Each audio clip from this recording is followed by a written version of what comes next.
কেউ আপনাকে চর দিলে আপনি তাকেও চরও দিতে পারেন, এর অনুমোদন ইসলামে আছে। প্রতিশোধ ইসলামে অনুমোদিত, কিন্তু ন্যায় বিচারের স্বার্থে ব্যক্তি পর্যায়ে না হয়ে বিচার ব্যবস্থার মধ্য দিয়ে যেতে হবে, এটা ইসলাম অনুমোদিত।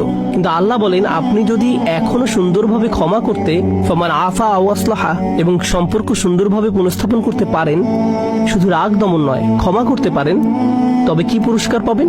আমি কেন প্রতিশোধ নিব যখন আমার ক্ষমা করা উচিত? কেন আমি একটির পরিবর্তে অন্যটি নেব? তিনি বলেন, ফাআজরুহু আলাল্লাহ। স্মরণ করে দেখুন, আগে তিনি বলছেন তার কাছে যা আছে তা উত্তম ও চিরস্থায়ী।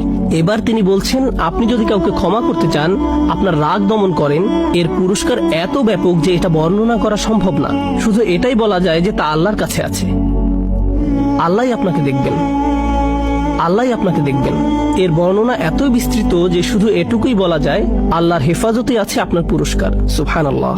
আল্লাহ আমাদের সবাইকে রাগ নিয়ন্ত্রণ সহজ করে দিন, শান্ত থাকার তৌফিক দান করুন এবং বিশেষভাবে ক্ষমা করার যোগ্যতা দিন, নির্দিষ্টভাবে যখন পরিবারের সদস্যদের ভিতরে এটা ঘটে, কারণ আমরা পরিবারের ব্যাপারে খুবই অসহিষ্ণু।